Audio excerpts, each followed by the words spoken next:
What's happening, y'all? Welcome back to the Vert. Today I talked to Pedro about what's going on in college sports, and we talk a bit about NBA and the stuff surrounding it. As always, make sure to follow my socials. They will be down in the podcast description on whatever platform you like to listen to your podcasts on. As always, may the rest of your day be the best of your day. Cheers, and, grab some popcorn and enjoy this conversation. All right, I'm done.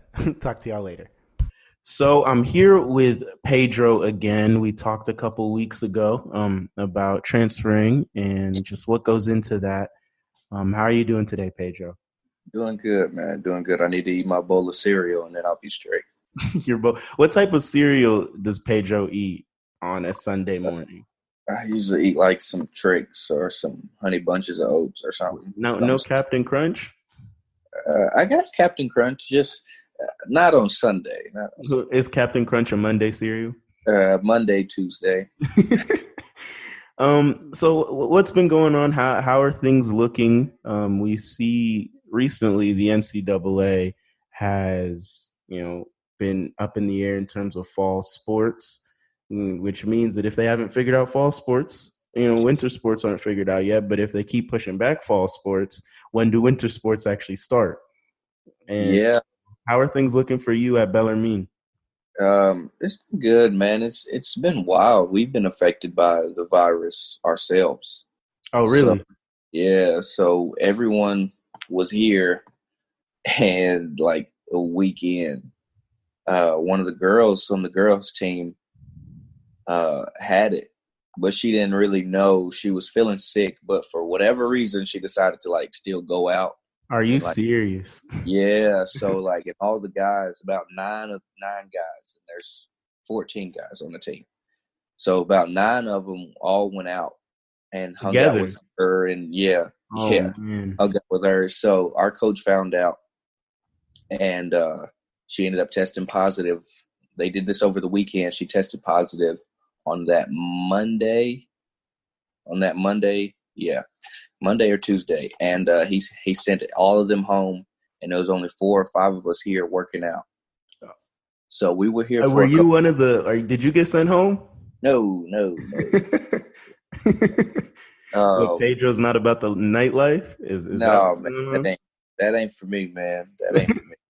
But no. So there was only 4 or 5 of us here working out after that. So we were here together for a couple weeks. Mm-hmm. Then the last day of our kids camp, I was working during the day, and all of them were working the kids camps. Mm-hmm. And I would just come in after work, come in before work and lift and get my shots up, then come in afterwards and do my workout.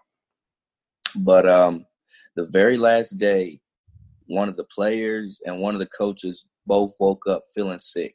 Oh, no. Yeah, so they ended up testing, and over the weekend they found out that they were both positive for the virus. And were those coaches you were working out with? Yeah. Did you get tested? I did not get tested, but the 2 other guys who were with us, they got tested, and I think the other coaches got tested, and they all came back negative. So I just didn't get tested because I didn't want to do that shit more than I would have to, because we have to get tested tomorrow. Oh, so you're just going to wait until tomorrow? Yeah, I'll just wait. If I got it, I guess I just got it. So basically, it started with this one girl athlete, and she took out everybody. Yeah, and their whole team, too, they got sent home. The girls' team. Entire team. Yeah, the women's team there, because they were playing pickup and everything together. Right. So you never know. Oh, my gosh. Yeah, so it's wild, man. So they put us, even though they tested negative eventually, and I didn't get tested, they put us under quarantine since, we had been around them. Mm-hmm. But so I've been going through the drive-thrus and sitting here in my apartment all day. Man, so what have you been doing to keep busy? Man, I watch a lot of TV anyways, but that's kind of what I've been doing, and kind just of watching the games and chilling. Yeah, venturing out some new restaurants and uh, just getting food through the drive-through and everything, man. Have you been able to work out at home or anything? um, not really, but Mm. it's tough. Is it It's really that tough. bad? Yeah, because I haven't had any symptoms. Mm-hmm. I've felt fine the entire time, and it made me feel a little better too that the two other guys tested negative. So I'm like, okay, Mm-hmm. well that makes you feel a little better about the situation. Man. But yeah, so I haven't went to our gym just because I don't want to risk it. Because even though I'm asymptomatic, I could pass it on. Right, right. I So think, I mean, if you think about that, what happened with your guys' teams, you both of your two teams, it's really a nice picture of what could happen when school officially starts for a lot of universities. I mean, these college kids are wilding, and they will go out if they have no feet, no shoes, if they have pneumonia. I mean, I've seen people still try to go out when they were vomiting, and they clean themselves up, and they're like, I'm good to go, and right, that's just college age kids. And so a lot of them, especially with the virus like COVID, where some people it can put you in the hospital, other people you just have a sore throat or whatever, or you don't even feel anything at all. It's going to be kind of hard to say, hey, y'all probably should not go out when all their friends are going, and kids have that fear of missing out. That's a right, big thing for them. And so all it took for you guys, your summer workouts, to kind of be put to a stop was one person.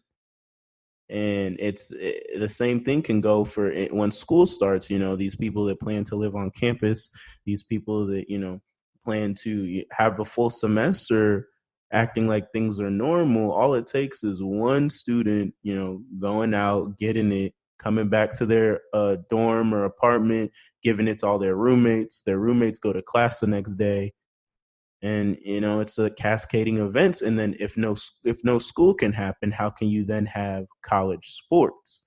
right. And that's been one of the things that I've been trying to figure out. We've seen athletic directors cancel their football seasons. We've seen these things go on. We see what's happening in the Pac-12, and I'm wondering, how is it going to affect true mid major conferences and low mid major conferences and low major conferences, when the top dogs are even backing out of playing at this point. And so have you heard anything in terms of you guys for through the grapevine or anything? No, I haven't heard anything. I know they're supposed to make a decision as far as our conference, as far as the ASUN, they're supposed to make a decision on fall sports sometime soon. And we don't have football, but Mm-hmm. soccer and volleyball and things like that. But it's wild, man. Kind of like you said, like the low and mid majors, I think they're going to take the biggest hit. But it's really wild to see the Power Five schools being like, oh well, we might have to sit this one out too. Exactly. Especially them leading the way. You think that the Power Five schools would be like, we have so much, we have millions of dollars invested in this stuff, with the TV deals, with the brand deals, with the partnerships. You would not think a Power Five school would back out in mid August, but it's like they said, bump the money, we'll figure that out later. This is impossible to make happen. And this was something that I expected mid majors and low majors to be the first ones to back out of fall sports, not people that usually are the most stubborn. And I think that the way, especially in the SEC with their football, the way that goes determines the way the rest of the country goes in terms of fall sports. Um, but the thing I'm worried about when it comes to basketball is, like football, basketball for mid majors often is the revenue generating sport, and it's an indoor sport. And Hmm. and it's also known that COVID is easier to pass on when you're indoors. That's why they tell you to avoid places like bars and clubs where a lot of people congregate indoors. Without any fans, how are these mid-major schools that use basketball as their cash cow going to make money? I mean, have you thought about that? Like you playing this season with no fans? I it's obviously been an idea that's kind of swirled around in my mind, but it's tough, man. Like we've all played AAU, so we're Mm-hmm. kind of used to that. But I think it's still really weird when you think about it. The Right. NBA, they're doing a bubble, but at the same time, they're professional athletes. They're getting paid to go out there and be away from their families and risk their Mhm. lives. And And the NBA has that pumped in crowd noise, the fans on the yeah, Zoom and calls and and stuff. and you can do that for them because they're towards the end of the season. They're about to start the postseason, so you can put those professional athletes in one area. Right. But when college kids, I think it's harder because we're taking classes, and some of them may be high flex, or some may be in person still, or some may be all the way online. But we're taking classes. Right. We also have families that we try to see from time to time if we're somewhat close, and we have friends that we go to school with, you Right. know, that we want to see from time to time. And it's just tough. Like it's really tough. So I don't know how things are gonna go, man. It's gonna be interesting to see how everything plays out. It's just a really wild time, man, and I don't think Hmm. anybody's ever had to deal with something like this. I mean, in my honest opinion, I would when I think of countries like Italy or Spain or these Eastern countries like China, Japan, all these countries that dealt with Corona, I think that they had a handle on it, a lot We sooner than we did. I didn't think that we'd still be dealing with this in August when it first happened. I figured that, it'd be a 2, 3 month thing. Maybe at the latest, it would be early July, but we'd start to see these case numbers go down. But all we've seen is it's been, up, up, up, plateau, then up again, and then the death rate started spiraling.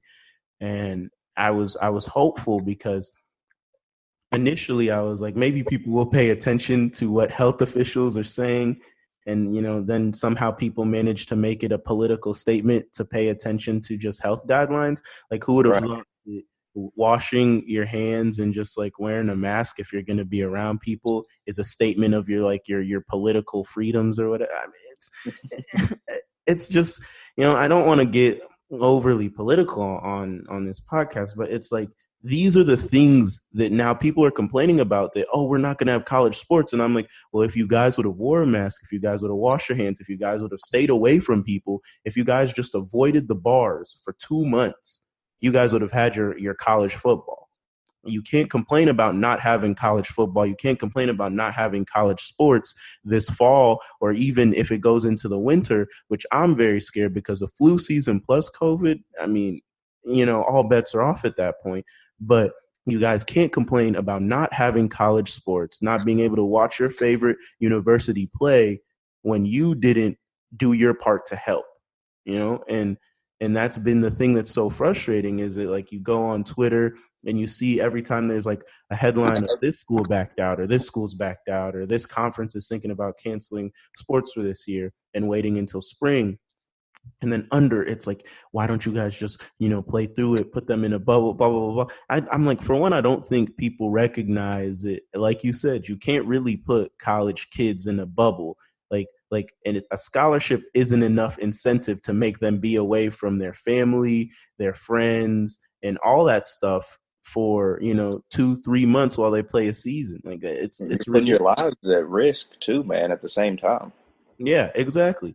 And I don't think college kids want to do that. I don't think they'd ever do that. I don't think the NCAA would even consider that because of their ridiculous rules. I mean, some of their guidelines, we could get into that another time, but some of the NCAA's guidelines on what it is to be, considered a professional versus not, it's ridiculous. And so the NCAA creating a bubble, giving student athletes meals, hotels, all this stuff, wouldn't that be breaking their own guidelines? And then if they break their own guidelines, then for it'd be for the sake of money.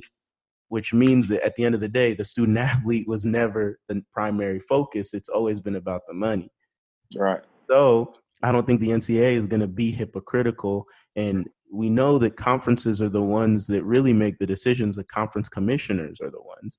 And some conferences, like the SEC, may be able to afford putting, their basketball teams and their football teams in some kind of secluded area. But I mean, can you convince me that the OVC can afford to do the same, or the ASUN can afford to do the same? No, like I don't think that there's enough funds in this nonprofit for that to work.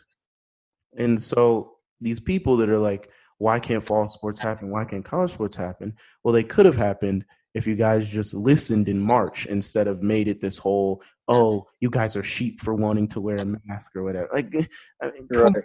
you can't complain about no football when you're the reason there's no football. I think I'm agreeing with you, man. It's something so simple. Like even when me and my granddad would talk about it, when everyone was first kind of when everyone was first kind of put on lockdown, he was like, "Yeah, man, this should be over with, around August. This is in March, Mm-hmm. And I'm like, yeah, it might be. Like it could be, but like you said, man, people don't want to wear the mask and they want to go out to the bars and do all that extra stuff, man. You can drink at home. Like you can drink at home. That's the thing. Maybe it's because I'm not privy to the nightlife, and I'll never go out of my way to go to a bar, and so I don't get the allure of it. And like maybe that's just my ignorance, but if you really need to drink that bad, what is the pain of just going to the convenience store and buying a 12-pack? If you need alcohol that bad, what's so different? Because it'd probably even be cheaper because bars upcharge for their alcohol. And Right. so it's like, at what point is it just you want to be defiant and do what you want to do and not think about other people versus you actually want to go to the bars? I feel like it's more about that. Yeah. Like it's more about, well, they told me that I can't go do this, so I'm gonna go do it anyways. And then they're going to be, I want my sports now. No, it's Imagine, Italy was hit so hard in March, and literally because Italy has an older population, so a lot more people were dying. Yet they have managed to come out of it, and they're, going back to regular life. A Belmont athlete from Canada, the place she lives in Canada hasn't had a case in 2 months. And get this. When she came back to Belmont to, get ready for her season, Belmont made her quarantine. And it's like Nashville is one of the worst places to be right now. And it's like she's coming from a place with no cases for 2 months and then comes to Nashville, has to quarantine, has to find a place to stay for like 2 weeks to make sure she doesn't have the virus. It's like there's this disconnect because every other country seems to have figured it out where they're saying, like, hey, these are the things that we have to do. And the people in that country are willing to listen. And because of that, we saw that soccer was able to come back before any other sport, because, and that was amazing to me just to have that back on TV and to know that like it's possible to be able to play sports again. And there's places in Australia that haven't, like COVID is old news, like, and it's only here that now COVID is affecting whether student athletes get to play a season or not. And then you're going to ask a student athlete to stay a fifth year on the back end to make up for the loss of a full season, And so what if, so say they finish their degree and, they're just kind of done with college sports. And that happens for a lot of seniors in college athletics, is it, especially if they don't have aspirations of going pro, by the time they're done, they're just done with it. right. And so are they, do you want them to stay on another fifth, sixth year on the back end? If they're, a red shirt, right? And so they're already going to be a fifth year senior. You lose out this season. That's like 3/4 of a decade spent in college. I was talking to one of my teammates about that, and he redshirted. And he was like, well, damn, man, like, if we have to sit out this year, I'm just going to keep I'm just going to stay in school. It's just free school. I'm like, okay. That's when you got to think that like nobody wants to be in school for a decade, and like unless you're getting a degree in the medical field or something, I don't necessarily see the point in being in school for a decade.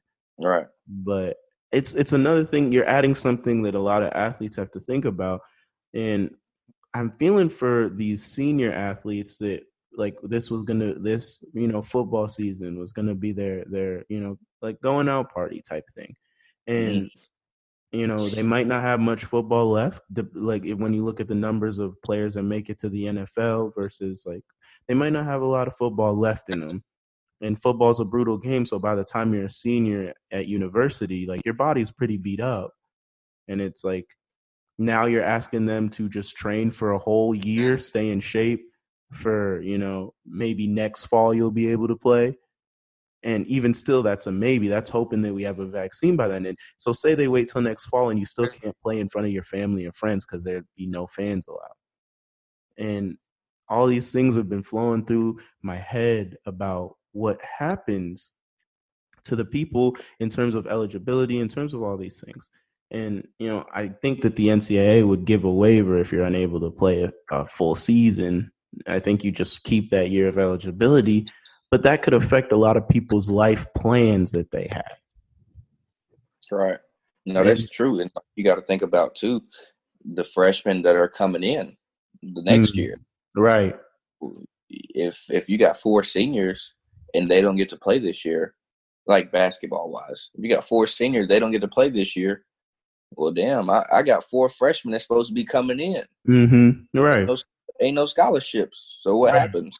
Exactly. So are they going to give more scholarships? Are they going to do those things? And what about the freshmen that committed to playing there because they knew that person was graduating, so they knew that they'd play instantly? Mm-hmm. So now are you going to ask them to sit out a year they didn't plan on sitting out? Right. And it's I wonder how recruiting is going to go moving forward. Like recruiting in the summertime, a lot of people say was almost impossible. Like I think a lot of meetings that happen over Zoom don't have the same type of effect that, talking to a coach in person does. And, right. because in person, the coach can butter you up and at least they're lying to your face, not lying through a computer screen. Right. And so I wonder how this affects recruiting. I wonder how this affects, are we going to see, some hot, like we already saw it in terms of basketball, a lot of these top 5, top 10 prospects choosing this G League route instead of college. Are we going to see more of just like high touted prospects choosing to go overseas where at least they're guaranteed to play and guaranteed to make money? Because those teams, since money's on the line, they have incentive to actually find out a plan to play versus in the NCAA where, money's on the line, but they try to act like it's not. And so they make it a lot more complicated than it actually is. And so I have a theory that like over the next 2 years, we're going to see even more high level prospects choose to just play overseas and say, forget this for now. And I'm going to come back when I'm eligible for the NBA.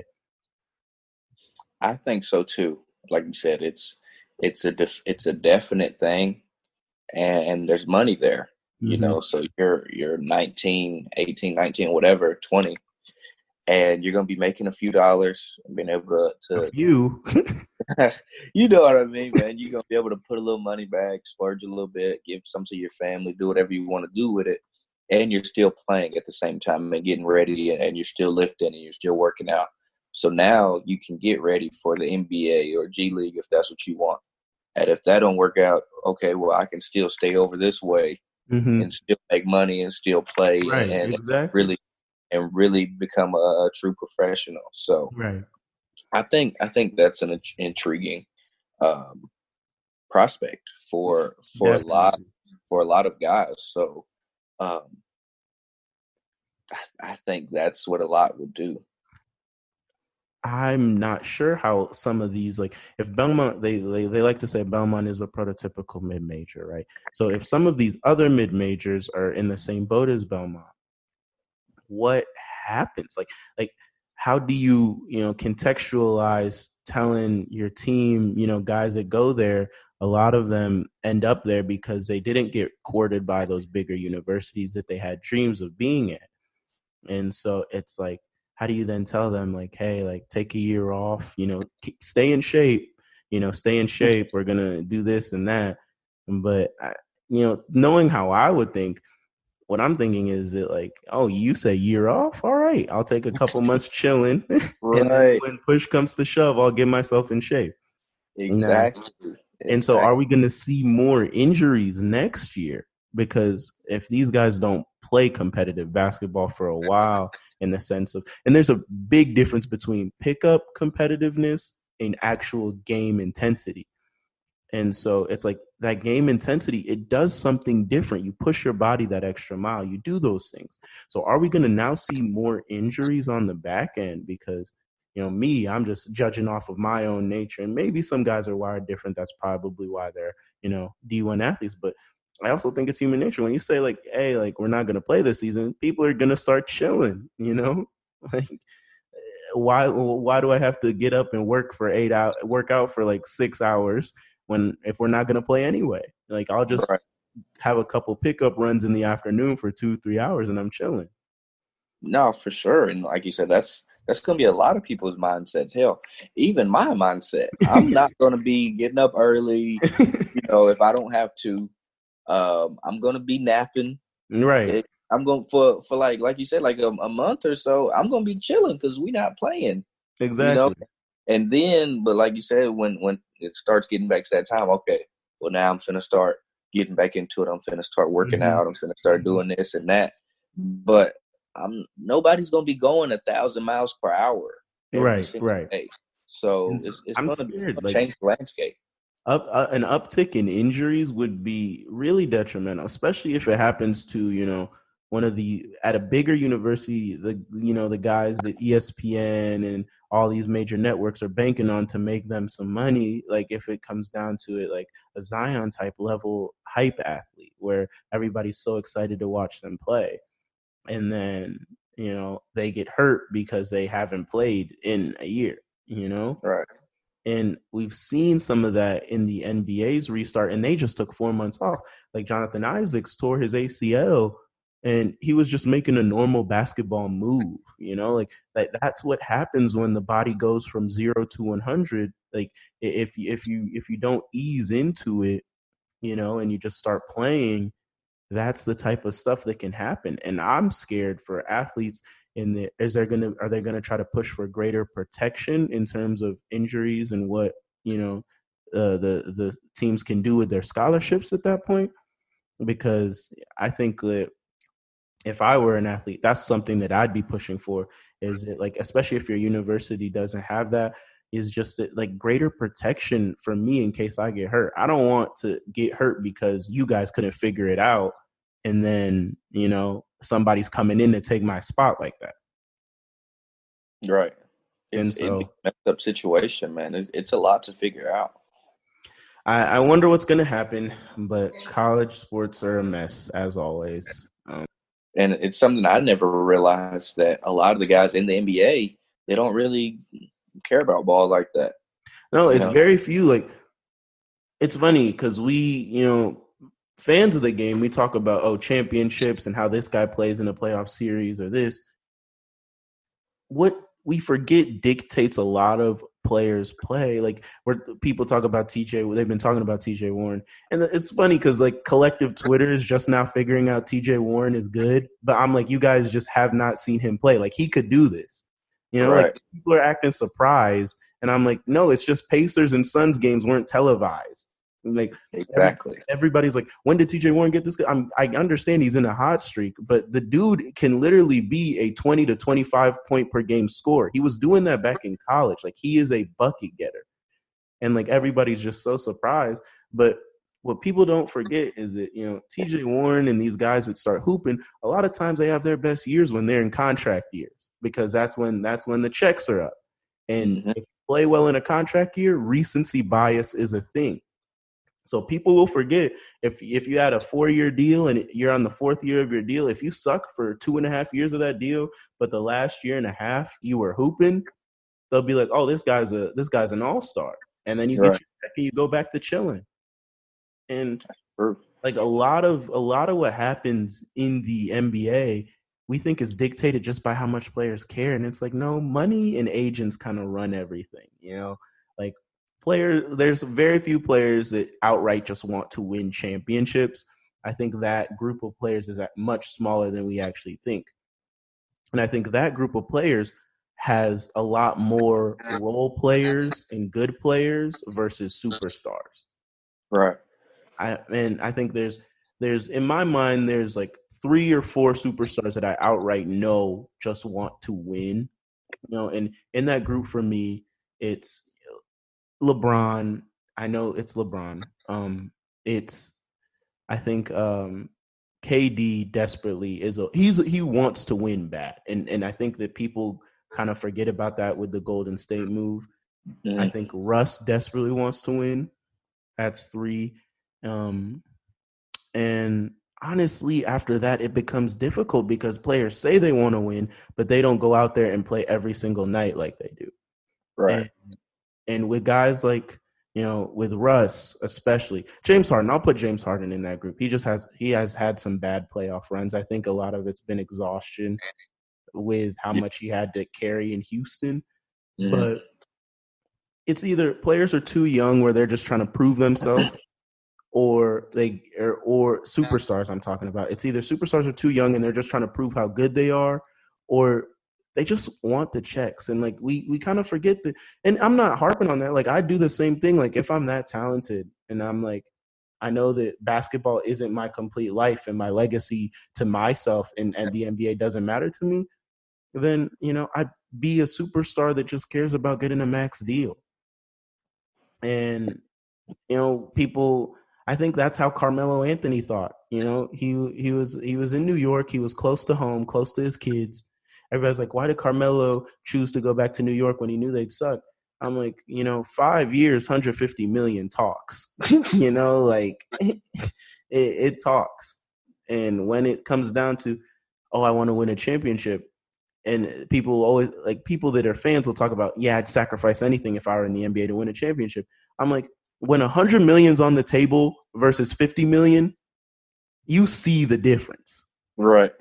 And I think fans romanticize how much NBA players actually want to win. I think some really do want to win, but most of them, it's like a day job for them. Like they hoop, they go to practice, and a lot of them have other stuff that they care more about, businesses, stuff like that, and that's fine either way. Like we just can't get so wrapped up in, oh, is this player a winner? Is it this? Most of the time, they don't even care. That's true. Like you said, that's something and it's like you said, as fans, we forget that a lot. That these guys are just like us. At the end of the day, they just can play ball a little better. Right. But, like with the Carmelo Anthony situation, that was one that I was thinking about in particular when you brought that topic up. Like, excuse me, like I was like, Melo can go to this place or this place or this place. Like he's got good options where he could win a championship or compete for one. And then I'm like, so you go back to New York. But then I had to think about it like, okay, 5 years. That contract, how much? What did you say? It was like 5 years. It was between 120 and 150. Like, bro, you can't turn that down. And like to be close to your family and your kids too, and get paid for it, to hoop in your hometown. But they were so bad, so I was like. But we also forget that for a short stint there, they made the second round a couple of times, and they were kind of first in the playoffs. But I don't necessarily put them being bad on Carmelo. It's more, I think the management is horrible. For sure, I seen the roster that was put together, but still, I'm a Melo fan, so I wanted to see him compete for a championship. And I'm glad that he's in Portland now. I think Portland's going to be really good next season. I think so too. I just hate that they're probably going to be the 8th seed, and then they're going to have to lose. With the Lakers playing the way they're playing, I'm not saying Portland would win that series, but I could definitely see it going 6 or 7, especially if Dame goes off for 40 a couple times. I mean, we've seen how clutch Melo's been in the bubble. Like, it wouldn't surprise me if Portland pushed the Lakers to 6 or 7. It really wouldn't. No, for sure. Like, nobody on the Lakers team can guard CJ and Dame. Even when they had Avery Bradley, he still was struggling with Dame. I mean, CJ McCollum, I hope he makes an all-star team, but he is so good. The shot creation ability that like the guy can get anywhere on the floor. When the Blazers are playing, it's almost must-see TV. For real. And so I think if Memphis is, I don't know what Memphis is anymore. But if Memphis and Portland end up playing in a play-in game, I would not be surprised if Portland wins that play-in game and then goes on to play, especially with how the Lakers are playing. I just can't believe that they're just going to turn it on and be a good basketball team again. I think it's hard for any team to do that, no matter how much talent you have, but I don't know. Like I said, I've talked to other guys about this. Like, we've seen LeBron bullshit up to this point. And then when the playoffs start, you're like, oh, okay, well, he hooping. It's all right. But I'm seeing that rub off on Anthony Davis. AD is one of the most frustrating stars for me because he gets lauded like he's a generational player, but he has not done anything in the league. He has a couple all-star appearances, put the Pelicans in the playoffs, 2 times. He's done a whole bunch of putting up numbers that aren't winning numbers. Right. And I don't think he has the leeway to say, oh, I can shoot 1 for 10 this game and it'll be cool. Save that for LeBron, and I think AD is a guy that definitely has to be in rhythm. He's not a guy that's just, I'm going to turn it on right now. No, that's not him. That's not his game. That's what I'm saying. Like, I'm seeing, like, him and LeBron, obviously they're with each other. They're on the same team. They're best friends, or they act like it, or whatever. So LeBron, he's seeing LeBron bullshit. He's like, okay, well, I'm gonna take the night off too. I'm a bullshit. But, like, you can't do that. He's been doing that. He's proven that he can turn it on. Right. You can't do that. It's different. Exactly. Think about this. Think about it this way. It's the same. AD kind of reminds me of Embiid in that sense. And Embiid takes nights off where you're just like, why? Especially without Ben Simmons. They're talking about, oh, we're going to have to break up Ben Simmons and Embiid. They can't win together. And I'm like, if one of you is going to be traded, if I'm Embiid, I'm saying I'm making sure I'm not the one that's leaving, So if Ben Simmons isn't playing, I'm going to put up 40 and 20 because nobody can guard Embiid on the block. No. He is convinced that he is a jump shooter. And that, it's one thing to take the open ones to keep the defense honest. Right. It's a completely other thing to be 7 feet tall, mobile, agile, and you settle for trailing threes. Like, do you know how many times I get so mad watching Embiid play where he's lumbering down the court, the last one down, calls for the ball and takes a top of the key 3, just bailing the defense out. And I'm like, if I'm Embiid, and I know the Magic game was one of those games where I got so frustrated because as skilled as Vucevic is, he cannot hold Embiid. He cannot hold him. And Embiid was over there taking mid-range jump shots. I'm like, if you don't post up, right. And AD has kind of become of the same mold where he's like settling for catch and shoot threes.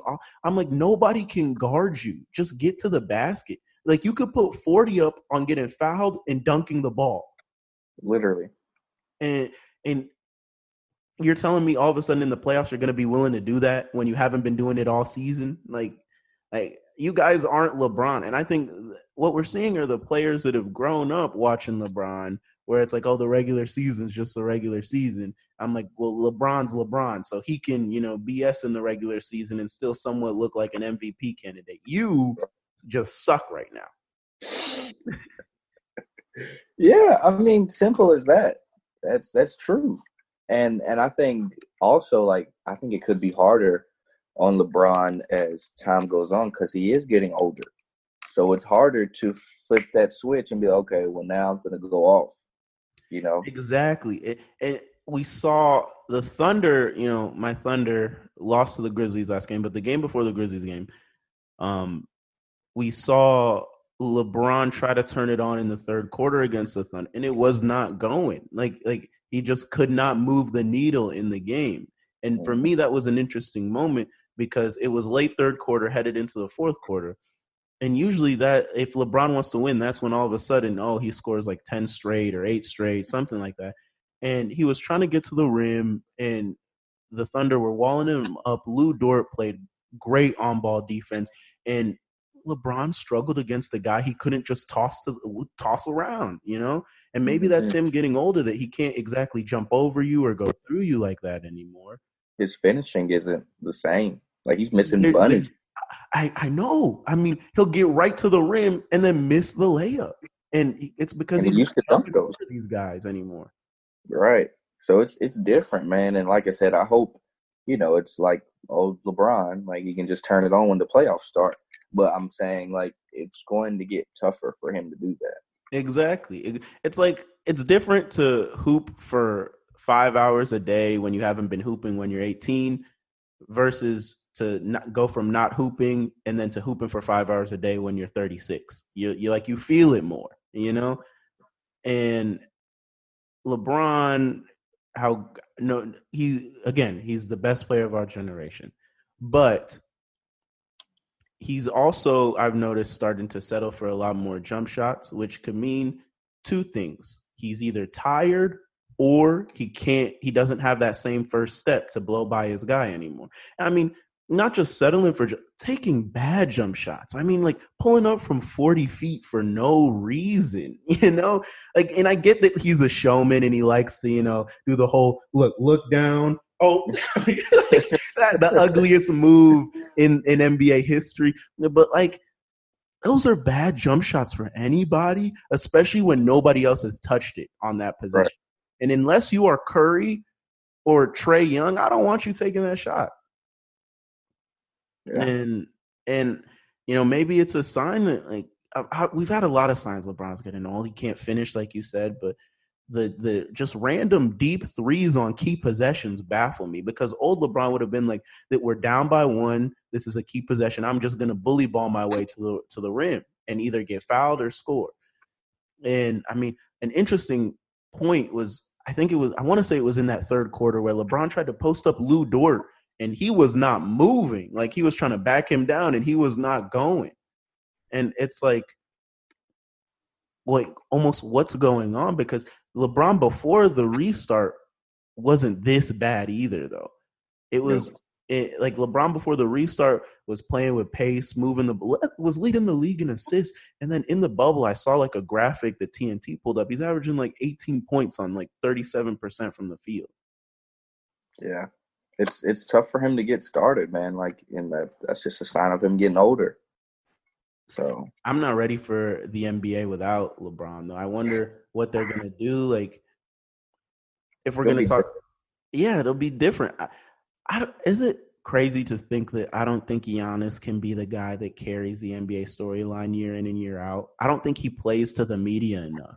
I think they'll push that, but I don't think he's that guy. I think it might end up being Luka that takes them. Last night I put out a tweet.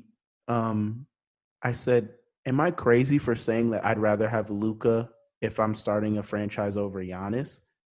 And you're crazy. And I get Giannis is an amazing defender.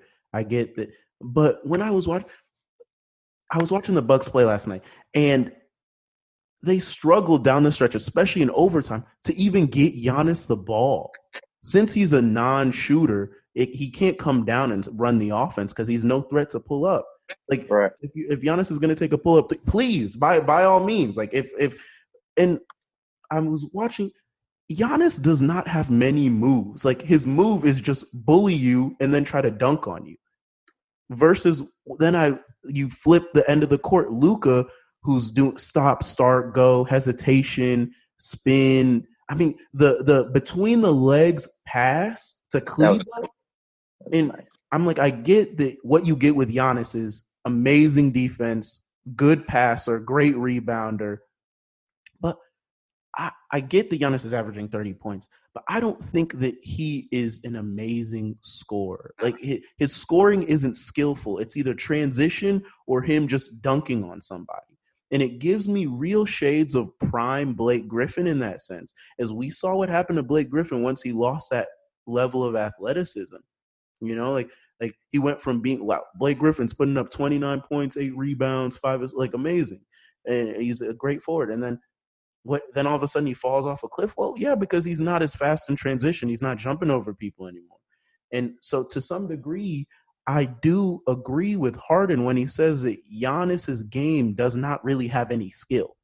It's I'm gonna just run you over. And he had 3 offensive fouls last night. And if that's not the most like stereotypical thing that you see out of, guys that just are uber athletic, they'll be like, I'm just going to run into you and either get a foul or get the layup. And it's like, well, no, Giannis, you can't just run into a wall of defenders and hope for the best. Versus Right. what I saw from Luka, and my one critique of Luka was that like he hasn't learned how to win close games. He was like 1 in 10 in games that are decided by 1 possession or less.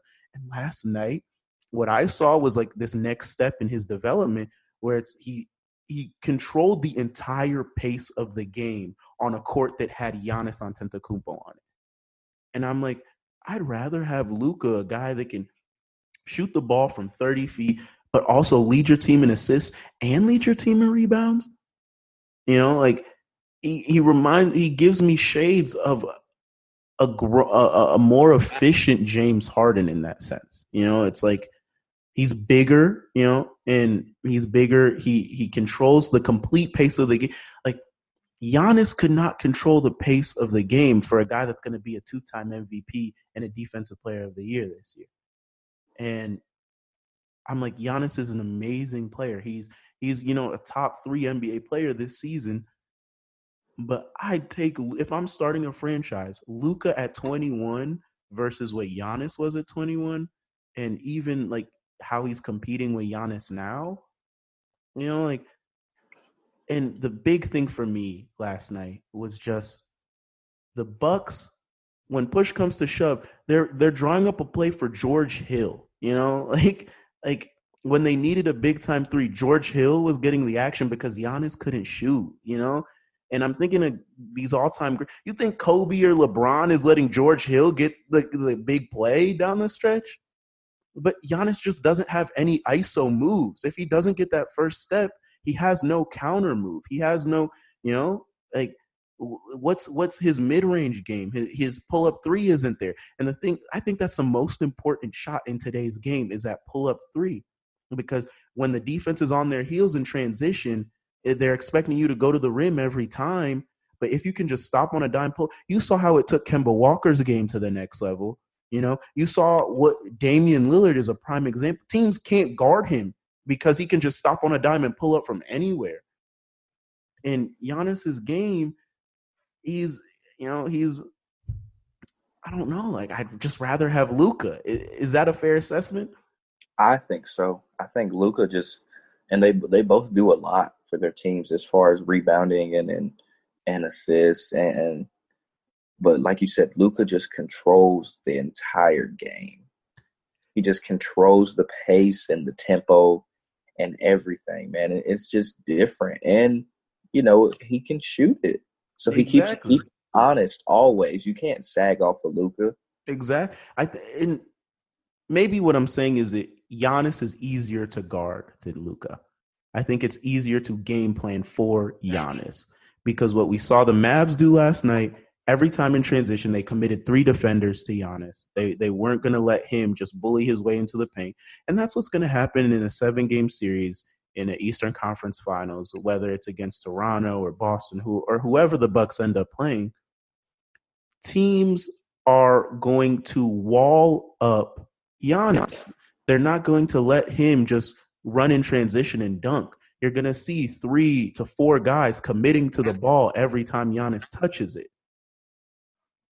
And so I think that's why he can't get out of the East. And when it comes playoff times, is that he's easy to guard because nobody respects his jump shot, and everybody knows that his only offense is putbacks or dunks or Euro step dunks or you can't just dunk your way to a championship. I've rarely, like look at what the Lakers were doing when it was just Shaq before Kobe blossomed, And I don't think Giannis has a Kobe. I don't think Giannis has that. I think Chris Middleton is a great player, but if Chris Middleton on a championship team feels like a third option, not a second. I think he's definitely a third option. And so it's like the Bucks letting go of Malcolm Brogdon didn't make sense. And, as good as Brook Lopez is, are we going to rely on Brook Lopez averaging 25 in a series? Right. The 34 surprised me. Like Brook Lopez is not going to be putting up 30 nightly. And he can probably give you 1 or 2 games doing that. And then the rest of the series, he can probably give you somewhere between 12 and 15 and play great defense. But I think Giannis, like LeBron, needs a secondary ball handler that is a shot creating superstar. You need that if you're going to win with these guys that are just bully ball players. Because down the stretch, I've used this example a lot, but my favorite example down the stretch is when a big shot needed to be hit for Cleveland. LeBron went to Kyrie because he knew Kyrie is a better shot creator than him. Mm-hmm. And that's not saying that LeBron said Kyrie's a better player. No, Kyrie's a better ISO ball handler and shot creator. That's why Portland can win so many close games, because they have 2 guards that know how to get their own shot off. That's why Portland is this clutch team, versus Dallas, they may have lost games, that are decided by 1%, but last night they were a clutch team because they had a guy that was controlling the tempo of the game that could also, at a moment's notice, get his own shot off. And if you play him close, he can get by you, use hip checks, bumps, and get to the rim. And so, yes, Giannis is more athletic, but Luka's crafty. He's smart. He's a better passer, in my opinion. That on rebounding, Giannis takes rebounding and defense. But if I'm starting a franchise, give me Luka, and you can have Giannis, and we'll see what happens. All right. No, I'm with you, man. I agree with you wholeheartedly. And as that last night's game was really just it was eye-opening for me, because when you watch Giannis play against lesser teams or teams in the East, you're like, this guy is ridiculous, And then when you watch him play against superstars that, though they're, Luka plays point guard for the Mavs, but I like to say that Giannis really sets the offense up for the Bucks. So in the same vein, they kind of are the lead guard for each team in this positionless game. And so last night when I saw that, I was just like, Giannis his impact was not as felt as Luka's. And it's like one of those things that the stats may not support it on paper, but it's one of those you just see with your own eyes, Right. Like Kyle Lowry's impact on paper, you're going to be like, this guy's just a good NBA guard. What makes him special? And then you watch the Raptors play and you're like, no, I can feel his impact on the game. That's true. And Kyle Lowry, he pisses me off sometimes just because he flops so much. But he plays hard, man. And he just, like you said, he impacts the game in so many different ways, man. And even if he's not scoring, you feel, okay, Lowry's out here making plays. Right. In some way, shape, or form. Exactly. And if I can, watch a game and forget you're out there, that's why I wasn't high on Cam Reddish when he was coming out. I was like, I'd watch these games and forget he was out on the floor. Like guys that float like that. That's why I'm not really high on Paul George. I think Paul George is an all-star, but there are games where I forget PG's out there. You never forget that Kawhi's out there. You never forget that Luka's out there. You never forget that Kyle Lowry's out there, guys like that. And so we shall see what happens, but we've been on here for about an hour, so it's a pretty long, but it's been fun. For sure, man. We got to keep doing this. Yeah, for sure. You got anything you want to shout out? No, man. I'm just gonna keep waiting and seeing how things plan out with this college stuff, man. Yeah, it's wild. Yep. But I appreciate it up, man. Oh, you just froze for a second, but I heard what you said eventually. Yeah, for sure. For sure. We got to do this again. It was fun. For sure, man. For sure. Stay up, man. Stay safe. Wash your hands. Everybody, wash your hands. Don't be. All right. Appreciate you, Pedro. All right, Ian. Appreciate you.